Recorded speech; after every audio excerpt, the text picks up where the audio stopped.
bonne journée à chacun, chacune. Alors, dès le début du carême, je crois que j'ai reçu une grâce.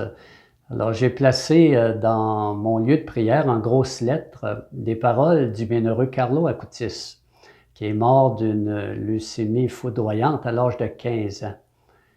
Et j'ai mis aussi sa photo. Ça me permet vraiment de demander son intercession. Alors, cette parole et le bienheureux Carlos vont pouvoir m'accompagner tout au long de ce carême. Alors, me nourrir de Jésus, bien, c'est assurément l'Eucharistie et aussi la parole de Dieu, une parole vivante. Je vous en offre deux paroles aujourd'hui qui m'ont touché. Du livre du Deutéronome. D'abord, aujourd'hui, Seigneur, ton Dieu te commande de mettre en pratique ses décrets et ses ordonnances. Tu veilleras à les pratiquer de tout ton cœur, de toute ton âme. Alors, les pratiquer de tout ton cœur, de toute ton âme. Et dans l'Évangile aussi, priez pour vos ennemis et ceux qui vous persécutent.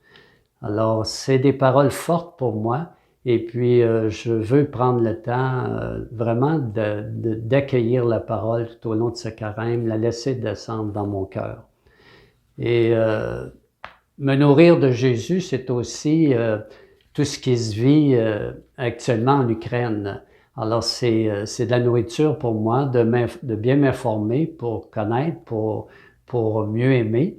Et puis, pour prier aussi pour toute cette humanité, les réfugiés, prier pour les autorités aussi, et prier même pour M. Poutine.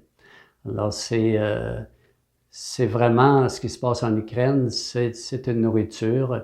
Et ce que j'ai vécu en fin de semaine aussi, à Foi et Partage, avec l'abbé Pierre-René Côté. Alors, évidemment, il a insisté, entre autres, sur l'Ukraine, le royaume de Dieu, il parlait de toutes ces réalités. Et ça aussi, c'est venu me rejoindre vraiment en fin de semaine. Et alors, c'est des réalités qui viennent vraiment me toucher le cœur. Mais j'aimerais insister aujourd'hui, d'une façon particulière, sur la présence de Jésus dans mon frère et ma sœur. Et cette semaine, il y a une personne qui est venue à la Maison des Béatitudes, qui vient depuis des années et qui vient pour des réparations. Et j'ai été touché par sa disponibilité, aussi sa qualité de présence et son sourire. Alors, ça a été pour moi une bonne nouvelle. Et puis, c'était une belle occasion de quelque chose. J'ai reconnu Jésus vraiment dans cette personne. Et je pense aussi à tous ces réfugiés que les personnes accueillent, que ce soit du côté de la Pologne ou la Roumanie ou ailleurs, et particulièrement touché par ce jeune qui s'est même permis d'accueillir dans sa propre famille quelques membres, quelques réfugiés. Alors pour moi, c'est un cœur qui accueille, et puis ça m'a vraiment rejoint.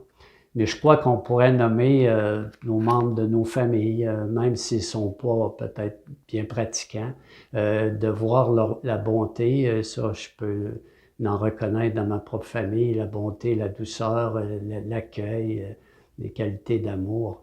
Fait que pour moi, c'est très, très, très, très précieux. Et je veux terminer en rendant grâce pour ce 40 jours de carême. Pour moi, c'est un temps de grâce.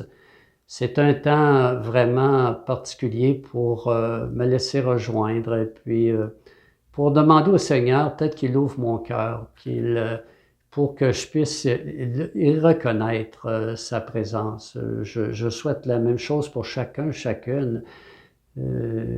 Plus je me nourris de ce Seigneur, plus j'augmente ma capacité à aimer. Alors pour moi, c'est vraiment un motif de louange, mais c'est le Seigneur qui me précède et qui m'offre sa grâce en abondance. Et il veut que je vive et que vraiment, que je vive de son amour, cet amour qui fait vivre vraiment. Alors je souhaite chacun, chacune, je vous souhaite un bon carême.